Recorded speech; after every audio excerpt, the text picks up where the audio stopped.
ഇതാണ് നമ്മുടെ അലുവ കച്ചവടക്കാരൻ അന്തൃക്ക വെറും ബാവ. അതുകൊണ്ട് തന്നെ എന്നും മാറെങ്കിലും അന്തൃക്കയെ പറ്റും. മര്യാദക്ക് ഈ സത്യം പറഞ്ഞോ. ഈ പല സാധനങ്ങളും ഇവിടെ എടുത്തോണ്ട് അതേപോലെ അല്ലത് ഈ ലഡ്ഡു എടുത്തണ്ട ഇല്ലല്ലോ. എന്നാ കുഴപ്പമില്ല. കാരണം ഞാൻ ഈ എലീനെ പിടിക്കാൻ വേണ്ടിട്ട് എലി വേഷം പറ്റി വെച്ചിട്ട് ആ ലഡ്ഡു അതുകൊണ്ടാ പറഞ്ഞത്.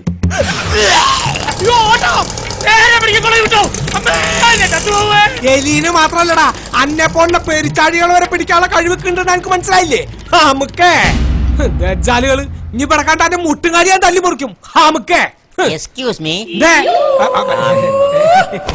ഇക്കാക്ക് അങ്ങോട്ട് മനസ്സിലായില്ലെന്ന് തോന്നുന്നു. എന്നെ പെട്ടെന്ന് അങ്ങോട്ട് എനിക്ക് തോന്നി മനസ്സിലായില്ലെന്ന്. ഞാൻ കുറച്ചു നാൾ ഇവിടെ ഇല്ലായിരുന്നു, പുറത്തായിരുന്നു. അതാണ്. അതെ അതെ അതെ. അപ്പൊ വീട് കുറച്ച് വടക്കാണ്. എക്സ്ക്യൂസ് മീ, ഒരു ഫോൺ വന്നിട്ടുണ്ട് വെളിയിൽ നിന്നാണ് കേട്ടോ. ഹലോ, ഞാനിങ്ങ് വന്നിറങ്ങിയതേ ഉള്ളൂ. സംസാരിച്ചോണ്ടിരിക്കുന്നു. നമ്മൾ പറഞ്ഞ പോലെ ഒന്നുമില്ല, ചെറിയൊരു കുഗ്രാമമാ. നമ്മുടെ ബിസിനസ് ഇവിടെ പോകാൻ സാധ്യതയുണ്ട്. ഓക്കെ ഓക്കെ ഓക്കെ, ഞാൻ വിളിക്കാം. Okay okay. ബിസിനസ് തന്നെയാണല്ലേ? കുടിക്കാൻ എന്തെങ്കിലും?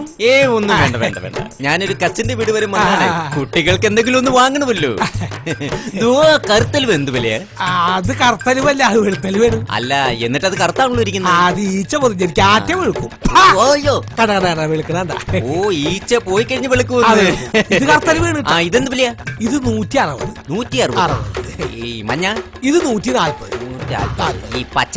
പച്ച മഞ്ഞൊക്കെ 140. ഈ വിലയില്ലാതെ കുറച്ചുകൂടെ സ്റ്റാൻഡേർഡ് ആയിട്ടുള്ള ഇച്ചിരി കൂടിയ അലുവ ഇല്ലേ? പിന്നെ സ്പെഷ്യൽ അലുവണ്ട് അരിയുടെ, പക്ഷെ അത് ഇത്തിരി വില കൂടുതലാണ്. 240. വിലയല്ലല്ലോ ഇക്ക പ്രശ്നം, ഫുഡല്ലേ. അപ്പൊ എടുക്കാല്ലേ? ഇതെടുക്കും ഒരു കിലോ. Thank you. അണ്ടിപ്പരിപ്പ് എന്ത് വലിയ? അത് 360 രൂപ വരും. 360 രൂപ ഉള്ളൂ. അത് ഒരു കിലോ എടുക്ക്. ഈ ലഡു എന്ത് വലിയ? ലഡു 80 രൂപ. 80 രൂപ അല്ലേ? അത് ഒരു കിലോ എടുക്കും. ഈ ക്രിസ്മസ് ഉണ്ടോ? ക്രിസ്മസ് ഇല്ല, നമുക്ക് പെരുന്നാളല്ലോ. ക്രിസ്മസ് അല്ല, ഉണക്കമുന്തിരി. കിസ്മിസ്. ഉണക്കമുന്തിരി ഉണ്ടോ? പിന്നെ അത് ഒരു കിലോ എടുക്കും. ഓ, പിന്നെ പിന്നെ എന്നതാ ഇനി വേറെ എന്തെങ്കിലും? മതി മതി മതി മതി, പിള്ളേർക്കല്ലേ, അത് മതി. അപ്പൊ എല്ലാം കൂടി എത്രയായി? എല്ലാം കൂടി അലുവ 1 കിലോ, ലഡു 1 കിലോ, അണ്ടിപ്പരിപ്പ് 1 കിലോ, പിന്നെ ക്രിസ്മസ് 1 കിലോ. 360 പിന്നെ 550. അപ്പൊ പാക്ക് ചെയ്യാല്ലേ? പാക്ക് ചെയ്യാൻ പറട്ടെ. ഇതെല്ലാം കൂടെ ഒരു പാത്രം എടുത്തിട്ട് അതിന്റെ അകത്ത് ഇട്ടേച്ചും ഈ കൈ കൊണ്ട് നല്ല കൂടി ഒന്ന് മിക്സ് ചെയ്യാം. ഇതെല്ലാം കൂടെ ഇട്ടൊന്ന് മിക്സ് ചെയ്യണം. ഒരു പുതിയൊരു ഐഡിയ ഉള്ളോ? പുതുമ തേടുന്നവരാണല്ലോ നമ്മൾ മലയാളികള്. അല്ല, ഇതൊന്നും ആരും ചെയ്യാറില്ല. ഞാൻ ചെയ്യുന്നത് നല്ലോണം മിക്സ് ചെയ്തു. കൈ കൊണ്ട്, കൈ കഴുകൊന്നും വേണ്ട. No problem. കാശുള്ളവർക്ക് എന്തോ എനിക്കാവുന്നത് ചെയ്തു. നല്ലോണം മിക്സ് ചെയ്തു. ഇയാണോ ആൺകുട്ടി? സാധനങ്ങൾ മേടിക്കുമ്പോ ഇങ്ങനെ വാങ്ങണം. നല്ലോണം അങ്ങ് മിക്സ് ചെയ്യും. പിന്നെ ഇതൊക്കെ ഇതിനേക്കാളും കൊണ്ട് പോയിക്കാന്നേ. ഒറ്റ അണ്ടിപ്പരിപ്പ് മിസ്സാകരുത്. എല്ലാം ഒന്നിനൊന്ന് മെച്ചമായിരിക്കണം. എല്ലാതുണ്ട്. പാക്ക് ചെയ്യാല്ലേ? വായിക്കാൻ പറ്റട്ടെ. ഇനി അതിൽ നിന്നൊരു 2 രൂപയ്ക്ക് എനിക്കിതാ. എന്താ പറഞ്ഞു? ആ മിക്സ് ചെയ്തില്ലേ, അതിൽ നിന്നൊരു 2 രൂപയ്ക്കിതാ. അതിൽ നിന്നൊരു 2 രൂപയ്ക്ക് ഇങ്ങ് തരാൻ. 2 രൂപയ്ക്ക് എടുക്കരുത്, എന്റെ കാശില്ല. അല്ല, നിങ്ങൾ മേടിച്ച്? ഞാൻ തന്നെ വാങ്ങിച്ചു. നല്ല സംഭവങ്ങളാ, നല്ല വിലയുടെയൊക്കെയാ. അതെ. അല്ല, ഇപ്പൊ എന്താ ചെയ്യുന്നത്? 2 രൂപയ്ക്ക് അതിൽ തന്നാ മതി. 2 രൂപയ്ക്ക് ഇത്ര വില വെടിപ്പുള്ള സാധനങ്ങളൊക്കെ മേടിച്ച് അതിനെ കൊണ്ട് കൂട്ടി കുഴപ്പിച്ചിട്ട് അതിന് 2 രൂപയ്ക്കാ? 2 രൂപയ്ക്ക് അന്നെ ഞാൻ കൊല്ലൂറത് വെച്ചാലേ.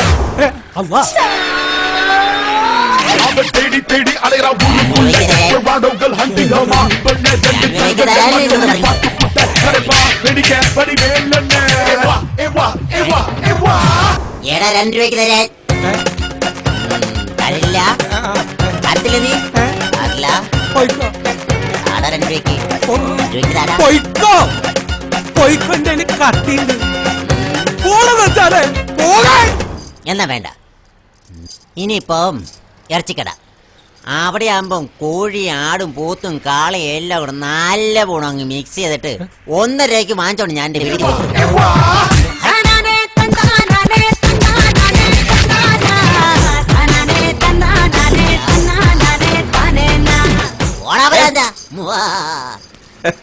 എന്തൊക്കെ ആ ഭ്രാന്തനായിട്ടൊക്കെ വെറുതെ തമ്മിൽ തല്ലി വല്ല കാര്യമുണ്ട്? തല്ലല്ല, കൊല്ലണ്ട സൈസ് അതൊക്കെ. അതൊക്കെ പോട്ടെ, എങ്ങനെ പോണ അലുവക്കടയൊക്കെ? അലുവാക്കടൊക്കെ നന്നായിട്ട് പോകുന്നുണ്ട്. പക്ഷെ അലുവ ഒരെണ്ണം പോണില്ല. അതെന്താണ്? കണ്ടിലൊക്കെ പൂത്തിരിക്കണത്. അതിരിക്കട്ടെ, ഇക്കടെ മൂത്ത ഒരു അഷറഫ് ഉണ്ടായില്ല, അവനിപ്പോ എവിടെ നിൽക്കാ? അപ്പൊ ഈ ഗൾഫിലായ കാരണം വിവരം ഒന്നും അറിഞ്ഞില്ലേ? ഇല്ല. അവൻ രാഷ്ട്രീയത്തിലല്ലേ? രക്ഷപ്പെട്ടോ? പിന്നെ 12 കൊല്ലം പഞ്ചായത്ത് ഇലക്ഷന് മത്സരിച്ച് തോറ്റ്. പിന്നെ ഇപ്പൊ ഈ 13ാമത്തെ കൊല്ലം മത്സരിച്ച് ജയിച്ചു. അതിന്റെ സന്തോഷത്തിന് പടക്കം പൊട്ടിച്ചതാ. അതോടുകൂടെ കാറ്റും പോയി. അയ്യോ കഷ്ടായില്ല. അപ്പൊ ഇനിയുള്ള ഇളയമ മാത്രമുള്ള അവന് ജോലിയൊന്നും ആയില്ലേ? അവൻ കാർ ഓടിക്കല്ലേ? സ്വന്തം കാറാ? ഞാൻ ഈ കഴിഞ്ഞ മാസം മേടിച്ചു കൊടുത്തു. അപ്പൊ നല്ല വരുമാനത്തിലൊക്കെ ആയിരിക്കുമല്ലോ. 8 വയസ്സുള്ള ചെക്കൻ കട്ടിലും മറ്റും 8 രൂപയുടെ കാർ ഓടിച്ച നല്ല വരുമാനം. മറ്റേ കാറ് ഇങ്ങോട്ട് വന്നടാ, കടക്കൊന്ന് കാണി. എന്തായാലും കൊറേ നാളായില്ലേ നമ്മുടെ കടയിലേക്ക് വന്നിട്ട്. ഒരു കഷ്ണം അലുവ അങ്ങോട്ട് തിന്നേ. ഈ പുതിയ ഒരു അലുവ ഒന്നും ഉണ്ടാക്കാറില്ല ഇവിടെ. പിന്നെ 8 കൊല്ലം മുമ്പുണ്ടാക്കി ഈ അലുവനെ ചെലവായിട്ടില്ല. പിന്നെ പുതിയത് ഉണ്ടാക്കണം. 8 കൊല്ലം മുമ്പ്? അപ്പൊ ഇതാരും വാങ്ങാറില്ലേ? എങ്ങനെയാണ് വാങ്ങണത്? വലിയ വലിയ അലുവ കച്ചവടക്കാര് പാട്ടും കൂത്തായിട്ടല്ലേ അലുവ കച്ചവടം ചെയ്യണത്. കൂടപ്പറപ്പും കൂട്ടുകാരുമില്ലാത്ത പാപ്പരാസിയുടെ ജീവിതം. മൈദമാവ് ഉരുകുന്ന ഒരു വേനൽ പകലിൽ എന്നെ കൊയിലാണ്ടിയിലെത്തിച്ചു. കൊയിലാണ്ടി, അലുവകളുടെ കൊയിലാണ്ടി, അലുവ കടകളുടെ കൊയിലാണ്ടി. ഹലുവ ഉണ്ടാക്കാൻ പഠിക്കണമെന്ന മോഹവുമായി ചെന്നുപെട്ടത് ഒരു സിംഗത്തിന്റെ കടയിൽ. ഉസ്താദ് ബദം അലുവ ഖാൻ ആവശ്യമറിയിച്ചപ്പോൾ മൈദ കൊടുക്കാൻ പറഞ്ഞു. ഊരു തെണ്ടിയുടെ ഈ 1 പാക്ക് ശരീരത്തിൽ എവിടെന്നാണ് ആരോഗ്യം? ബിരിയാണി പണിയുടെ ആദ്യ പാഠങ്ങൾ പഠിപ്പിച്ച മമ്മദിനെ മനസ്സിൽ ധ്യാനിച്ച് മലബാർ ട്രെയിനിന്റെ നീളത്തിൽ മാവെടുത്ത് ഒരടിയടിച്ചു. കുടച്ചു തീരും മുമ്പേ വിറയാർന്ന കൈകൾ തോളിൽ വെച്ച് ഗുരു ചെവിയിൽ പറഞ്ഞു, എടാ ഹിമാറെ, ഇതല്ല അലുവ, ഇത് പൊറോട്ടയാണ്. പിന്നൊന്നും ആലോചിച്ചില്ല. കുഴച്ചു വെച്ച മാവ് ഉസ്താദിന്റെ അണ്ണാക്കി തള്ളി യാത്ര ആരംഭിച്ചു. മൈദാ കി സിന്ദഗി ജോ കബി നഹി അലുവ ഹോ ജാത്തി ഹൈ.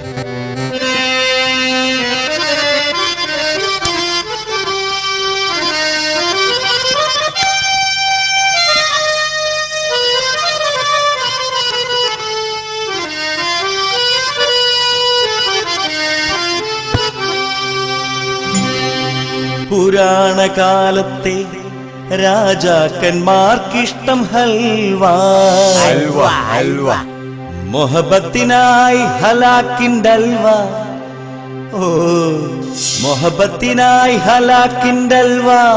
അതേത് പലില്ലാത്തോനും തിന്നും ഹപ്പുകൂപ്പുന.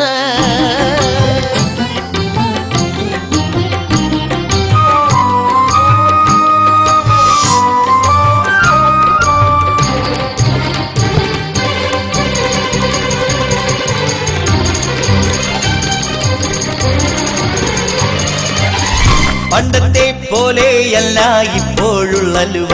വെള്ളുത്തല്ലുവ, ചുമന്നല്ലുവ, പച്ച നിറത്തിൽ പുത്തൻ ഹലുവ. നല്ല മൈദ, നെയ്യ്, ഷുഗറും ചേർത്ത് ഉണ്ടാക്കുന്ന കോഴിക്കോടൻ ഹലുവ.